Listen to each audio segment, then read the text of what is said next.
Welcome to the ProMotion studio. Today we're joined by Alicia Harvey. Alicia, thanks for joining us. Yeah, thanks for having me. Absolutely. So give us a little bit of background, how you came to this area and how you started playing some music around here.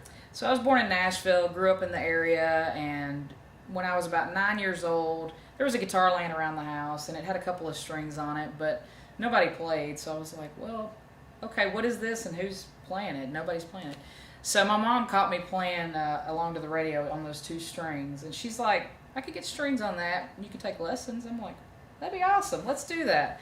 So I started playing about age 9, and kind of here and there, took breaks in between, due to life or school, or I was in the school band too. So that kind of took up a lot of my time. But as an adult, I picked it back up, started writing music around 21, and I always wanted to do the Nashville thing, but it was intimidating, and it's a whole different ballgame. Oh yeah. There. So I just kind of stood back and just watched and enjoyed it from afar. And when I moved to Knoxville about 8 years ago, nobody was doing country music, at least not female playing and things like that. And I was like, well, I want to do that. And I know people would probably enjoy that because we're still in Tennessee. It's country. Mm-hmm. There's country everywhere. So I started doing it about 4 years ago, and it's really been taking off in the last year.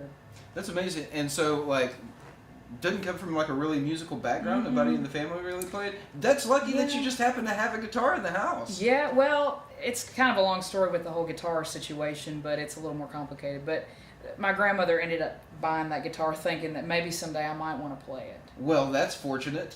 But I was 3 when she bought it.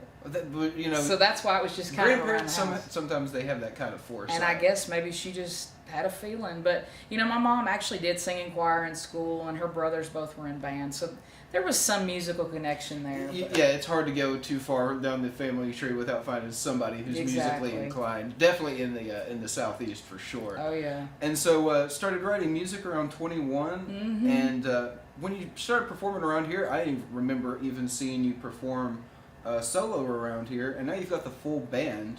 Oh, yeah. And how did that evolve over time? Because you started performing solo. Mm-hmm. Obviously, you were playing a few originals then, mm-hmm. and now you've got a few albums out.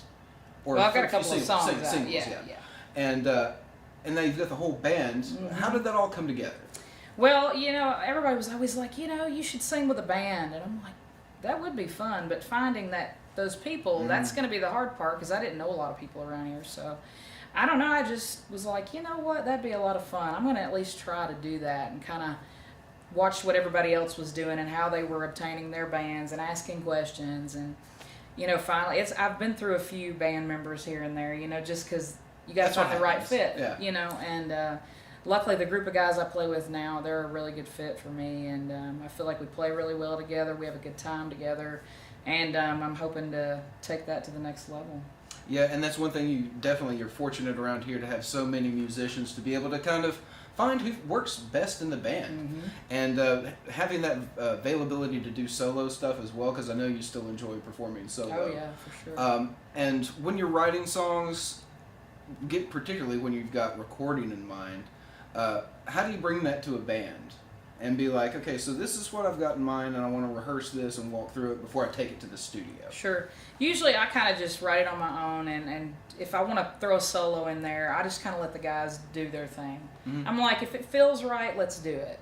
If not, no big deal. The song's still a good song. But as far as writing with a band in mind, I don't really have a band in mind when I'm writing, but, I end up recording a demo just on my phone or something, and they end up just kind of taking off with it and doing their own thing, putting their own touch on it, and that's one thing I love about it. That's really cool when you can just turn that over, when you can trust another musician mm-hmm. enough to be like, I think you got this, so take a listen and see what you got. Yeah. And you've got a couple of singles out now. Mm-hmm. What was the most recent single you released? You Didn't Love Me. And that was back right in... Well, I take that back. There are a couple of singles I released as acoustic tracks from a podcast I did. Okay. And so I did a couple of those. Those are my newer ones, but mainly I released those because it had been so long since I've released anything. So I wanted something to get out there and give people a little preview of what's to come. Okay, so are you working on new music now? Getting ready to go back in the studio? I am. I'm currently in the studio working on my first debut EP. So that one's it's about halfway done. I'm not sure of a release date yet, but we're getting there. We're getting pretty close. So. Very cool. Yeah. So what's the best way if somebody wants to stream your music, or if they want to reach out and book you for a show? Yeah. What's the best way to contact you? Well, you can contact me through my website, aharveymusic.com, or any of the socials, aharveymusic.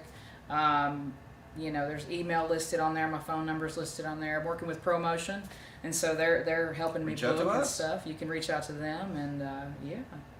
And to stream the music, I guess it's all on Spotify, Apple Music, all those Anywhere things. you stream. And you've got the links right there on the website as well. Yeah, absolutely. Sure. So reach out to her, go follow the page, stream that music, add it to your playlist today, and stay tuned for a new EP coming out sometime very soon. And the best way to know when that's coming your way is to follow those socials. And until then, don't forget to like, subscribe, and comment down below. That way you don't miss another ProMotion live session. Thanks, Alicia. Thank you. Appreciate it.